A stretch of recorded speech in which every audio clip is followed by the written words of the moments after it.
تو اللہ کو راضی کریں، علم دین کو سیکھیں،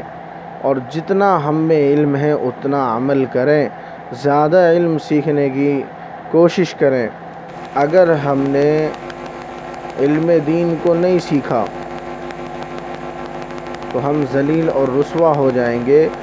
اس وجہ سے ہو جائیں گے کیونکہ جب ہمیں نماز پڑھنے کا طریقہ ہی نہیں آئے گا، روزہ رکھنا ہے تو روزے میں کیا کیا چیزیں ضروری ہیں، کن کن چیزوں سے بچنا چاہیے، روزہ کیسے ٹوٹتا ہے، روزہ رکھنے کا طریقہ کیا ہے، یہ جب ہمیں معلوم نہیں ہوگا، غسل کا طریقہ نہیں آئے گا، وضو کا طریقہ نہیں آئے گا، نماز کے واجبات نہیں آئیں گے، نماز کی سنتیں نہیں آئیں گی،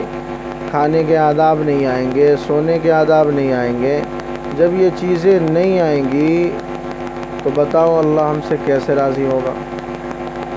اور جب اللہ ہم سے راضی نہیں ہوگا تو ہمارا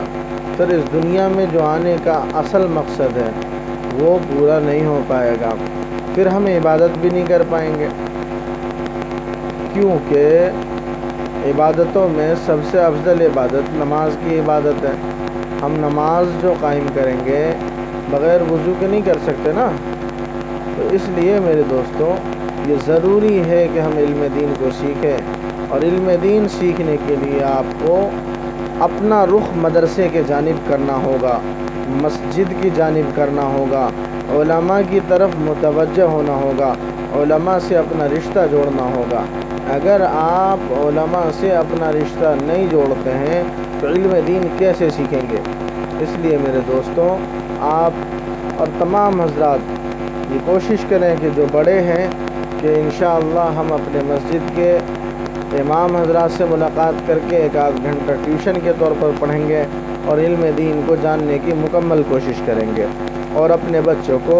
مدرسے میں ضرور بھیجیں گے، مکتبوں میں ضرور بھیجیں گے، تاکہ آپ کے بچے کو دین کی ہر چیز کا علم ہو جائے، اور کم سے کم اتنا علم تو ہو ہی جائے کہ وہ نماز پڑھنے کا، روزہ رکھنے کا، زکوٰۃ، حج،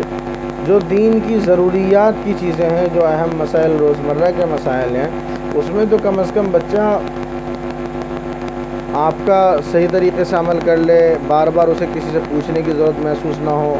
نماز پڑھنے کے وقت شرمندگی نہ اٹھانا پڑے، وہ نماز اللہ کے ہاں قبول بھی ہو۔ تو میرے دوستوں ان تمام چیزوں کے لیے اپنا رخ مدرسے کی جانب کیجیے، انشاءاللہ اللہ